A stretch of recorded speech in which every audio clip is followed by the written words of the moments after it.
¿Qué se debe de hacer de inmediato cuando hay una quemadura por fuegos artificiales? Miren, quiero dejar claro que son larvas de mosca, ¿ok? Ok, Pero en el tratamiento específico de heridas son larvas criadas en un laboratorio con una técnica estéril que nosotros tenemos que solicitar y ok. tenemos que darle un tratamiento especial para que las Ujú. larvas se mantengan vivas.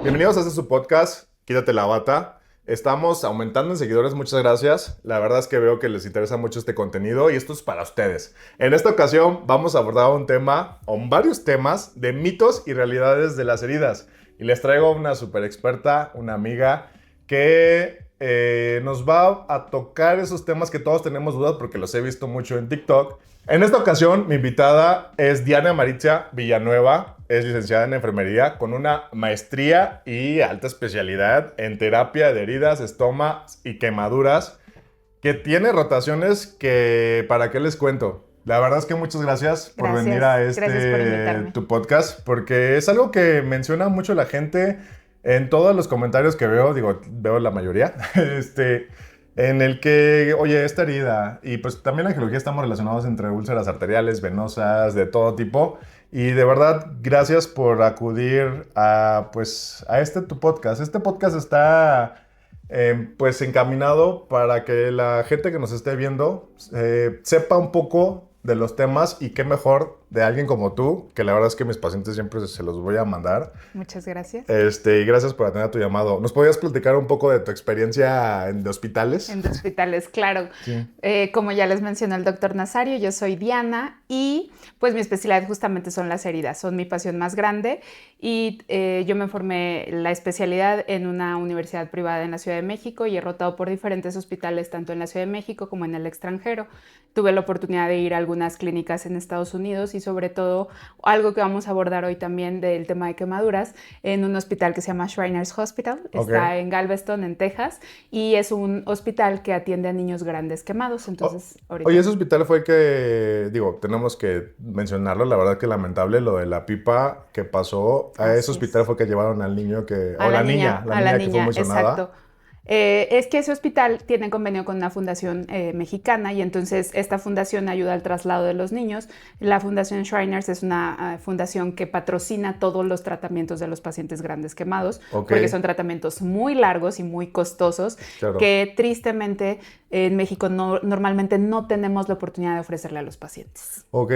Digo, ahorita que lo mencionaste, dije, oye, sí podría ser este caso y no lo habíamos mencionado ni Mencionado, nada por el estilo. Wow. claro. La verdad es que súper especialista que les traje en esta. Bueno, todos los podcasts les traemos los mejores especialistas, pero en esta ocasión en heridas, de verdad, mis respetos. Muchas gracias. Oye, tengo un segmento en el que yo busco en internet, veo TikTok, checo en YouTube, lo que sea. Y fíjate que encontré que las quemaduras por pirotecnia en este mes de diciembre aumentan hasta un 30-35%, sobre todo en niños. Así es. ¿Qué se debe de hacer de inmediato cuando hay una quemadura por fuegos artificiales? Ok, aquí tenemos que es muy importante que nosotros entendamos que las quemaduras tienen diferentes grados. Entonces, es difícil englobar todo el tratamiento de diferentes tipos de quemaduras en una sola sugerencia, pero como recomendación, lo primero que yo les diría, la mejor forma de tratar una quemadura es prevenir.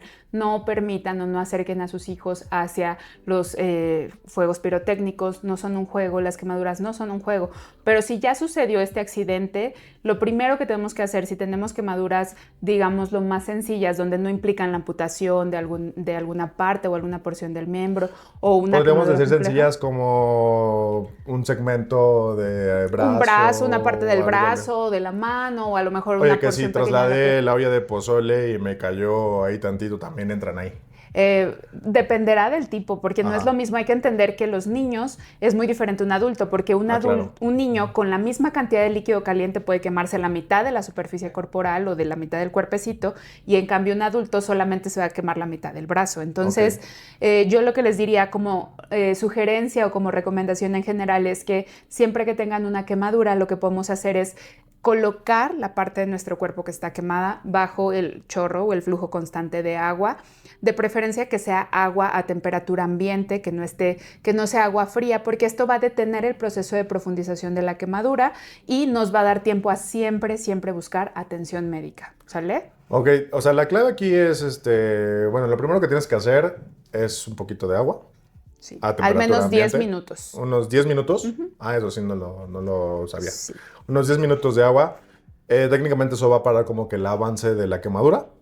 En algunos casos, Ajá. solamente siempre y cuando lo que haya quemado al paciente no sea, por ejemplo, algún químico en especial, porque hay químicos que pueden llegar a hacer reacciones especiales con el agua. Entonces, si fue, por ejemplo, un líquido caliente, lo que tenemos que hacer es eliminar o detener el proceso de profundización de la quemadura en los tejidos. No todas las quemaduras se tratan de forma parecida, por ejemplo, el fuego directo, como retomamos el caso que vimos, yo creo que todos vimos la tragedia que sucedió hace poco con la explosión de la pipa de gas, donde hubo mucha gente que se acercó a intentar quitarles la ropa quemada o ayudarles con agua o con algunas otras cosas. La realidad es que eso siempre tiene que estar tratado por manos expertas, sobre todo cuando tenemos pacientes con grandes superficies del cuerpo quemadas. Pero como medida general, si son pequeños accidentes que ocurren en nuestra casa, también podemos utilizar eso e inmediatamente buscar atención médica. Ok, fíjate que es muy frecuente que los niños, hay unas cebollitas. Ajá. O sea, que les encantan a los niños que las prenden y todo el mundo dice que es inofensivo. Es una quemadura por una de estas cebollitas, porque sí pasa, o sea, hay que tenerlo en cuenta que sí pasa. Claro. ¿Cómo lo podrían atender?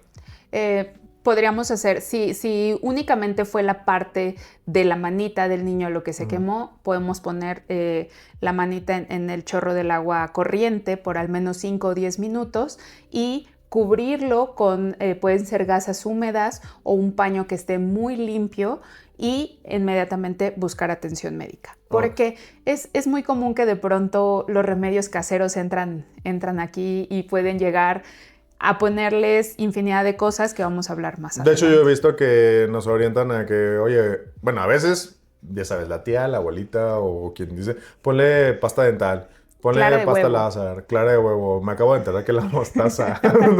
Así es. ¿Eso tiene algún nivel de evidencia? No.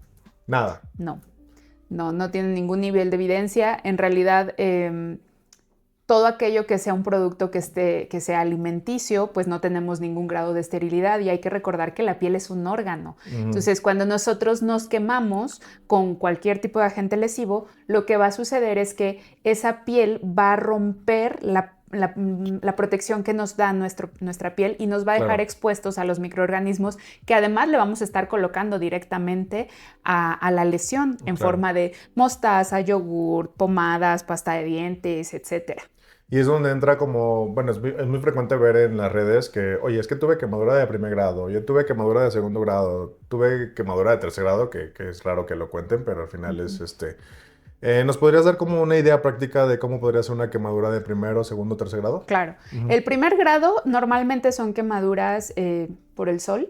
O sea, son quemaduras como Me fui a Acapulco. Exacto. Tuviste un partido de fútbol y no te pusiste suficiente bloqueador solar y entonces estás todo rojo, arde mucho la piel y entonces ese es un ejemplo. Otro ejemplo, el segundo grado lo vamos a diversificar en segundo grado superficial y profundo. El segundo grado superficial siempre va a estar caracterizado por estas ampulitas o flictenas. Esas bolsitas que les encanta romper. ¿Lo pueden romper o no? Es que esa es una pregunta en la que hay diferentes opiniones. Yo siempre les digo, respecto a las flictenas o las ámpulas, si están en un área funcional, por ejemplo, en las palmas de las manos o en algún lugar donde en algún momento se van a romper, prefiero romperlas o drenarlas en un proceso estéril o en una técnica estéril en el consultorio. Con especialista. No lo hagan ustedes. Si lo van a hacer, háganlo al menos con cosas limpias. Porque, por ejemplo, de pronto hay personas que pueden dedicarse a alguna actividad o dentro de sus actividades, si esta flictenita se rompe, pues vamos a exponer la piel o el tejido a los microorganismos o a las bacterias. Entonces, yo preferiría no. El segundo grado también tenemos un segundo grado profundo que ya abarca una capa más profunda de la piel. Estos dos normalmente van caracterizados por mucho dolor, mucho dolor. Claro. Y por último tenemos el tercer grado, dependiendo de dónde lo lean, pero el tercer grado es una quemadura total, donde ya la piel se quemó completamente. Y una cosa muy importante que me gustaría recalcar es que las quemaduras no sangran. Normalmente las quemaduras no sangran. Entonces, si tú tienes un familiar o algún amigo que tuvo un pequeño accidente y que su quemadura está sangrando, es muy probable que no nada más tenga una quemadura. Entonces, tienen que buscar atención inmediatamente. Yo lo que vi es que, o sea, prácticamente se puede hacer como la atención, llamar al 911. Y después ya hacer como lo del agua y todo eso. ¿Tú qué opinas de eso? Pues es que dentro de la cadena se llama del primer respondiente, cuando tú estás actuando como una persona que va a activar. Siempre lo tienes que activar. Siempre tenemos que pensar en buscar atención médica, porque nosotros somos expertos, pero en casita ustedes no son los expertos y entonces podemos llegar a minimizar algún problema que tenga o requiera atención médica inmediata. Ok. Eso es un dicho muy común. La principal causa por la que un paciente que sufrió grandes quemaduras puede llegar a perder la vida es por la deshidratación. Claro. Porque los líquidos se pierden, entonces esa atención que nosotros tenemos que brindar inmediatamente y hay fórmulas muy especiales. Todo eso tiene que ser atendido por especialistas en hospitales de segundo o tercer nivel. Ojo, no dejen de solicitar una atención de un médico. Estas son unas medidas como generales, como de primera atención, pero no son las definitivas. Creo que nos podemos quedar con eso, ¿verdad? Siempre busquen atención. Okay. O sea, eso pueden hacer o actuar en un primer instante, pero siempre piensen en buscar atención. Además, tristemente, las secuelas de las quemaduras son... Además de que las quemaduras son lesiones altamente dolorosas, normalmente las quemaduras desde segundo grado a tercero siempre van a dejar cicatrices. Entonces, entre más temprano y mejor sea el proceso de tratamiento, es mejor la forma en la que nosotros vamos a dejar una cicatriz. Ok, pues muchas gracias. La verdad es que en estas épocas es bien frecuente y me ha pasado. Digo, en angiología no nos llegan mucho, esa es la realidad. No nos llegan quemaduras. Pero pues, yo estuve en un hospital de traumatología en el que pues ahí a cada rato. Tiro por viaje, se llega a diciembre y empiezan quemaduras. Así que, como tú lo mencionaste al inicio, lo mejor es prevenir. O sea, prevenir, cuiden a sus niños, que son los que se eleva el porcentaje de riesgo en esta época. Y bueno, también ustedes cuídense cuando pues trasladen el pavo y todo eso, porque también llega a pasar. Tengan cuidado. También al dejar los contenedores con líquidos o comida caliente, porque a veces los niños están jugando y pueden llegar a tener accidentes. Cuando trasladen las ollas de un lugar a otro en el coche, porque pues no estamos exentos de volarnos un tope o que nos peguen por alcance o algún otro accidente, que al final del día las quemaduras normalmente son accidentes, pero pues la pirotecnia y todo este tipo de accidentes son prevenibles, entonces no se acerquen a los... Por favor. No usen pirotecnia, por favor. Tacho. Oye, también buscando en videos, digo, aquí tengo medio sentimientos encontrados, pero vi muchos videos sobre el ozono en una bolsa que lo mencionaban como que cura heridas y promete que evita amputaciones. ¿Es verdad que el ozono para las heridas funciona? ¿Es seguro? Es que vamos a abordar el tema desde algo muy importante. Nosotros no tratamos heridas, tratamos pacientes que tienen heridas. Entonces, nosotros no podemos decir esto es bueno o es malo, porque cada tratamiento va enfocado al padecimiento y a la forma de evolución de cada persona. Yo te puedo decir, por ejemplo, Nazario, a ti te gusta la pizza, a mí no me gusta la pizza. En tu caso sí es un buen tratamiento, en el caso para quitar el hambre no lo es. Esto... No es que la ozonoterapia sea una mala técnica, tiene su abordaje científico y se ha estudiado y se utiliza, pero nosotros les llamamos terapias coadyuvantes. Las terapias coadyuvantes son cosas que nosotros van a ayudar en el tratamiento de la estimulación de la cicatrización, pero no es el tratamiento de base. Si nosotros tratamos un paciente que tiene una herida de cierta característica, tenemos que tratar siempre la enfermedad que va a causar esa herida. Si nosotros no tratamos la causa, difícilmente ni con ozono ni con ninguna otra terapia coadyuvante vamos a lograr cerrarlo. ¿Por qué yo no soy especialmente partidaria de la terapia de ozono? En bolsa, porque estamos hablando de bolsa. Sí, claro.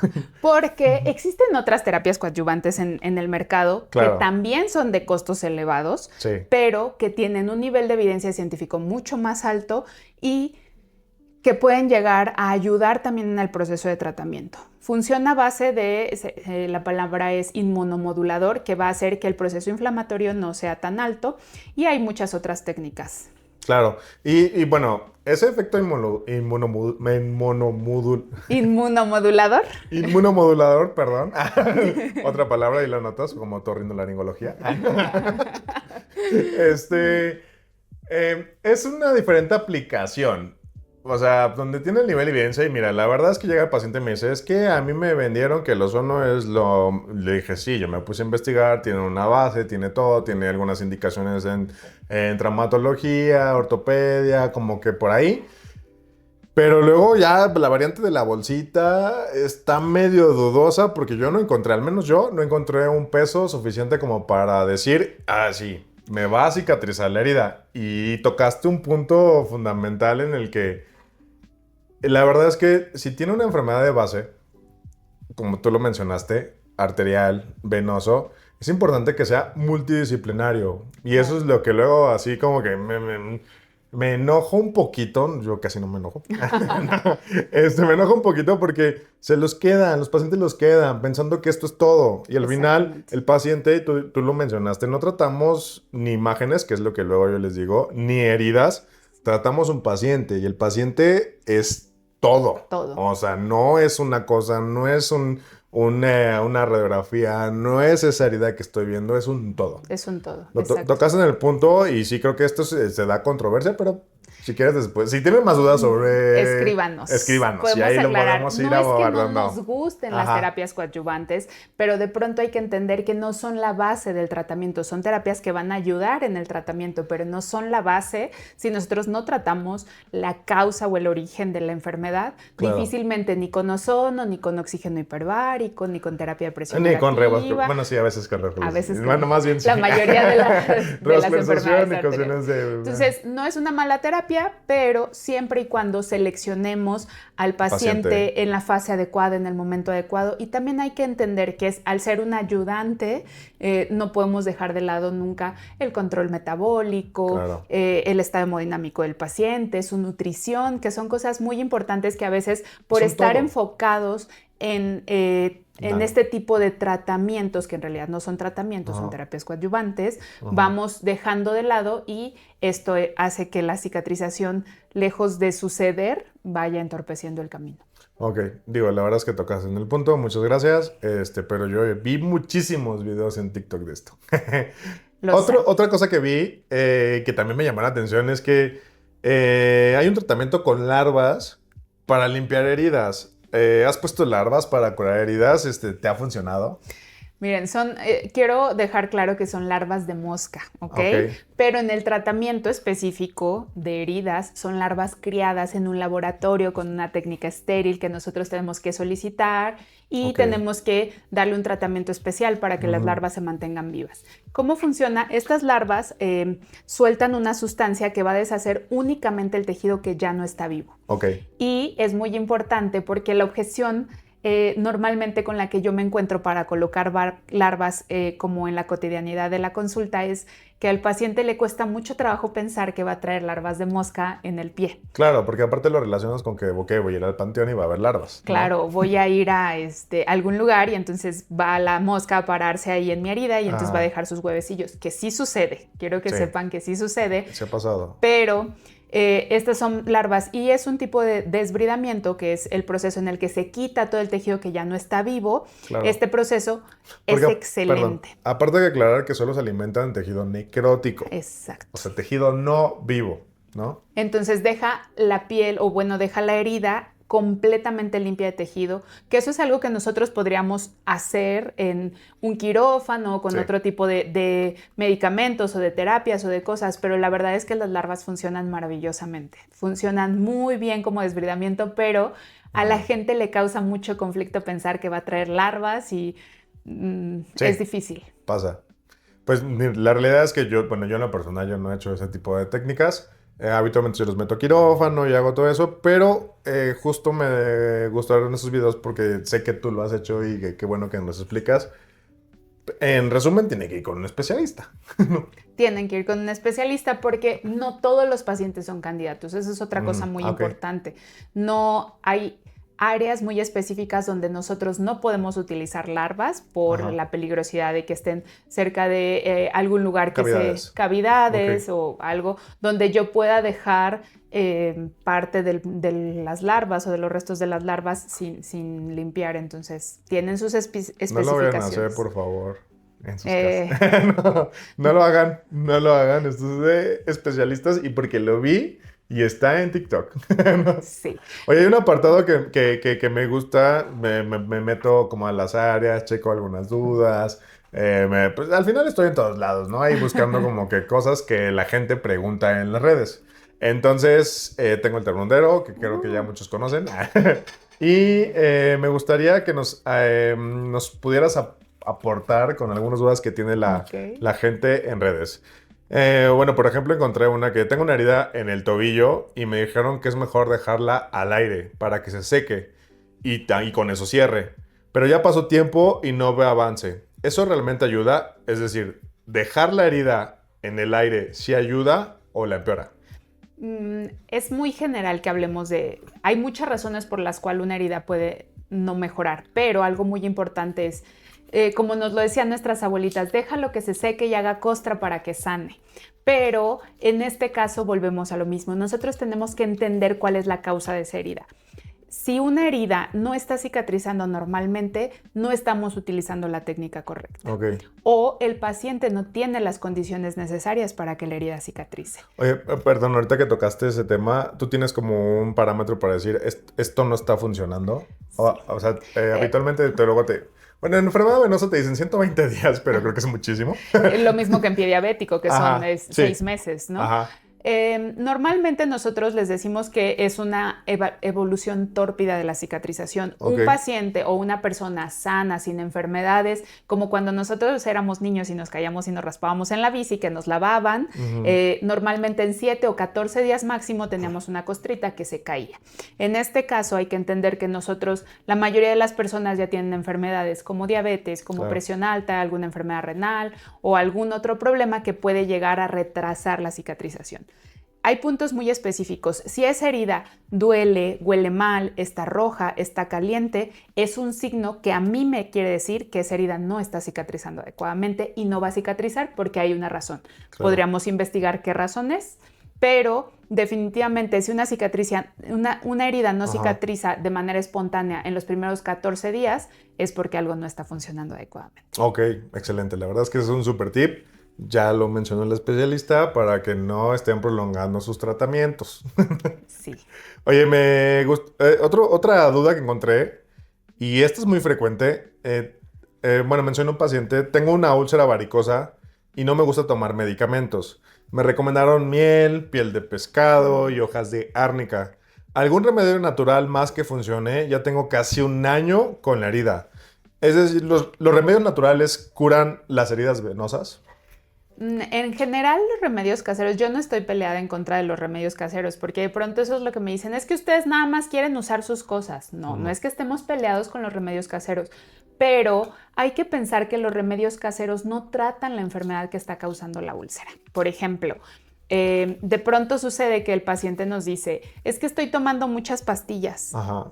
Y Sí, sí yo, pasa. sí, Ujú. muy comúnmente, entonces, estoy tomando muchas pastillas y quiero usar algo más natural. Ok, no deje de tratar su enfermedad de base y podemos llegar a un acuerdo donde va a curarse un día sí y un día no, con agua, jabón y podemos utilizar algún antibiótico tópico, pero Ok. sin olvidar cuál es la causa de la enfermedad o cuál es la causa de la úlcera y basado en eso. Entonces, no estoy peleada con las cosas naturales, pero por favor no se unten de todo porque me han llegado con cada cosa dentro de las heridas que...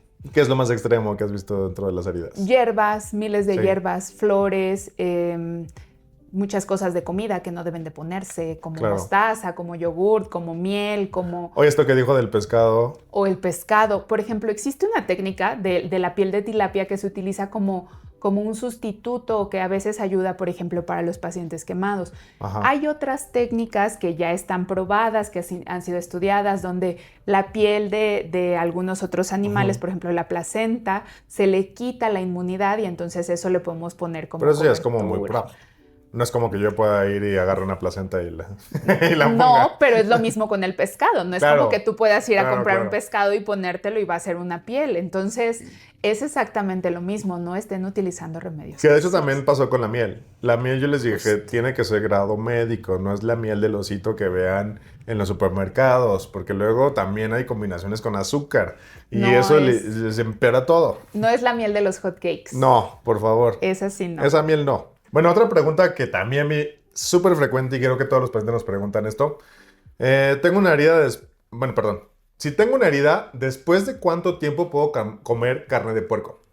Ok, este es el mito más común que existe en las heridas, Sí. de que hay alimentos que se relacionan con la infección de la herida, que nos dicen, no comas carne de puerco porque se te va a infectar la herida. Es completamente un mito, ¿sale? Sí. No hay ningún estudio que avale la relación entre un alimento que pueda crear infección en una herida. Tampoco, o hay un término que dicen mucho de, no comas frijoles o garbanzos o lentejas porque son enconosos, van a hacer que la herida se te encone y entonces Ajá. va a dejar de cicatrizar. Son completamente un mito. Fíjate que no había escuchado eso de que se enconen. Yo lo que encontré, porque también me puse a buscar, es que lo relacionaba más con las cirugías abdominales. Claro. Y que pues al final son carbohidratos que difícilmente van a digerir, pero no es lo mismo una herida abdominal a algo en un pie. Exacto. Ejemplo, ¿no? Ahí yo lo que yo siempre les digo es, no es mi especialidad la alimentación, pero el estado, la manera en la que nosotros comemos va a tener un impacto directo en que una herida cicatrice o no. Entonces, acudan siempre con un especialista que les dé recomendaciones adaptadas a lo que ustedes padecen, lo que les gusta, lo que no, pero no hay ninguna relación con un alimento que haga que las heridas se infecten. Eso no va a suceder. Aún así, como médico, siempre les digo, evita las grasas en exceso, evita la sal y evita el azúcar. Claro. Y que acudan con un nutriólogo. Mi recomendación es no fritos, no empanizados, no refrescos. Ok. Y también moderen el consumo de café, porque ahí sí hay algunos estudios que demuestran que a lo mejor el café no es un agente que nos va a ayudar a estimular el proceso de la cicatrización. Ok. Ahí sí ya me afectaste. Totalmente, porque yo soy... Somos dos. Sí, yo soy fan del café. 100% cafeteros. Oye, hay una sección que nos gusta que nos platiquen algún caso. El caso que te quitó el sueño, el caso que dijiste, este caso ha sido muy complicado. ¿Tienes algún caso que nos puedas platicar sobre heridas que ha sido muy difícil para ti? Claro, cada caso nos impacta a nosotros de una manera muy diferente, pero en este caso especialmente me impactó por la parte, toda la historia que hay detrás. Me llega conmigo a la consulta, yo doy consulta aparte de aquí en Toluca, en otro lugar, en Atlacomulco, y entonces esta paciente llega conmigo por úlceras de más de 3 meses de evolución, las cuales no cicatrizan, muy la pierna, dolorosas. en el brazo, en las ¿en piernas, dónde? en ambas piernas, úlceras muy dolorosas que realmente no sabíamos por qué, entonces pues les expliqué todo lo que teníamos que hacer, el protocolo, la referí con otro especialista. Y ya al final de la consulta me dice su hija, oiga, aprovechando, ¿no podrá revisarle la herida de aquí arriba? Y yo como, ¿cuál herida de arriba? Entonces ya descubren su seno y la señora tenía, una señora adulta mayor, unos más de 80 años, tenía necrosis en todo el pezón, en todo el área del pezón, tenía salida de líquido purulento, olía mal, estaba fétido y pues tenía muchos datos de una malignidad o de un cáncer. Tenía muchos vasos de neoformación, o sea, vasitos sanguíneos que estaban nutriendo seguramente a los tumores. Se sentían porciones muy duras de la mama y a mí este caso me impactó de una manera muy...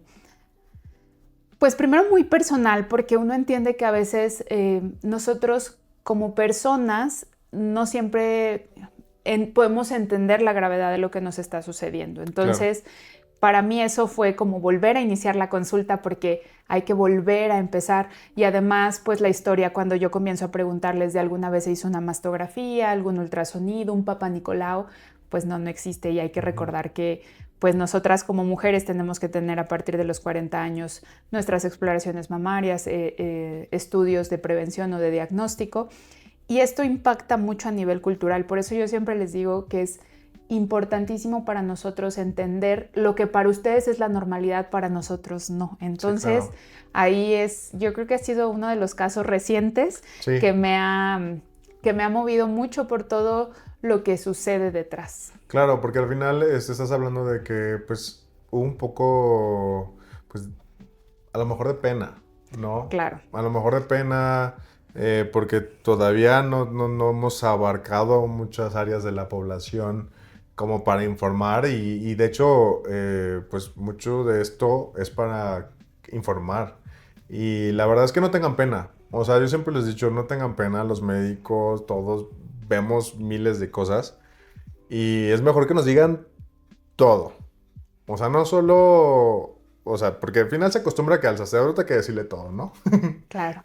Pero al médico también. Nos ayuda mucho esto y la verdad es que qué triste que, o sea, llegó contigo con una herida en pie, pero al final la más importante era la Salió, del sí, pecho. claro, salió una Ujú, historia completa. Y es ujú, muy importante para mí recalcar que nosotros no los vamos a juzgar. Cuando nosotros, ustedes nos cuentan todo este tipo de cosas de nunca he hecho esto, nunca ujú. me he tomado un papá Nicolau o cualquier circunstancia, nosotros no se los preguntamos para juzgarlos, sino simplemente porque eso es algo muy importante para que nosotros podamos dirigir la estrategia de tratamiento a las áreas donde nosotros tengamos que hacerlo, no porque no deben de tener pena, para nosotros es parte del profesionalismo. Claro, tengan confianza siempre que acudan con un especialista.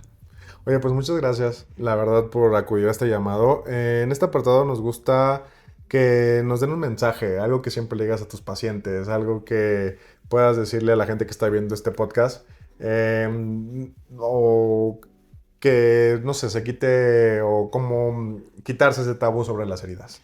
La frase que normalmente les repito a mis pacientes es acudan siempre a la primera, ¿sale? Porque cuando los problemas son pequeños, normalmente tenemos muchas estrategias para solucionarlos, pero hay que entender que a veces por pena, por el factor económico, por desconocimiento, no acudimos a buscar atención y entonces cuando llegan sus problemas ya son muy grandes. Entonces, no minimicen sus problemas. Si tienen alguna lesión, alguna herida, aunque sea pequeñita, mejor vayan y busquen atención de un profesional. No hagan como que no sucede porque en realidad sí sucede.